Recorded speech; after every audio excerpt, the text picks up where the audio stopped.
Hey everyone, it's me, Louie Kablooey. I've got a story for you that is so awesome, you will lose your mind.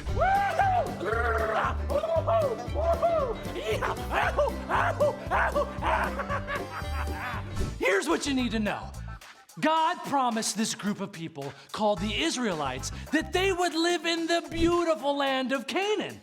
When they got to the border of Canaan, their leader, hi, I'm Joshua, sent 2 spies into the city of Jericho to, just to look around and see what was up. And the spies met a woman, hi, I'm Rahab, who told them that her people were afraid of the Israelites because they knew how God had been taking care of the Israelites.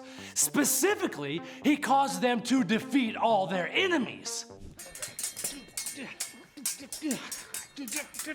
Run away! Run away! And don't come back! When the spies told Joshua what Rahab said, it was very clear that God was making a way for them to enter into the promised land of Canaan. But first, there was a little matter of a river.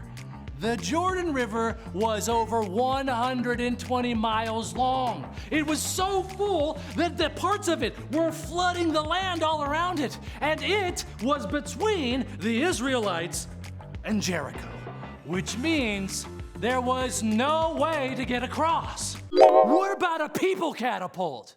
There was no safe way to get across. Why don't we wait until flood season is over? Fine, there was no good way to get across. That is, no good way without God.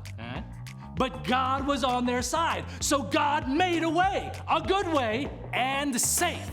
See, there was this huge box called the Ark of the Covenant, and it was special because it represented God's presence.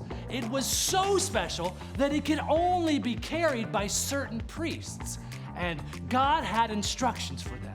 All right, priest, now this is gonna sound a little bit strange, but God wants you to carry the Ark of the Covenant, right into the Jordan River. It's pretty deep. Are you sure? Do you remember how God has been taking care of us for over 400 years and stuff? Yeah. Yeah, I think he's got this. Boy, was that an understatement. God promised that as soon as the priests, stepped foot into the river, it would part for them. And all the people could just, walk across on dry land. And sure enough, as soon as the priests, stepped their foot into the water stopped flowing and it piled up, but way upstream. And the priests held the ark in the dry riverbed as the whole nation of Israel just crossed on dry ground. Whoa, deja vu. Deja very vu. This wasn't the first time God held back the waters for his chosen people. Years before, he parted the Red Sea so that their ancestors could escape slavery in Egypt. And now, he parted the waters again to lead this new generation into the land that he had promised them. Whoa!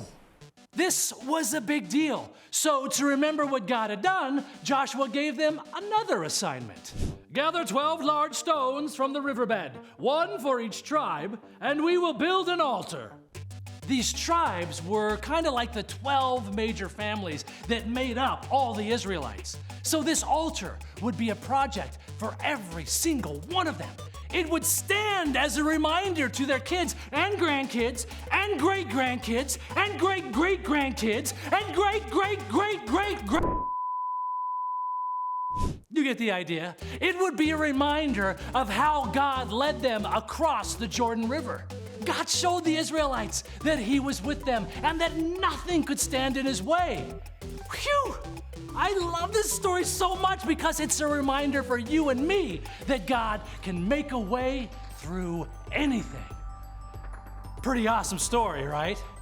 You now have permission to lose your mind.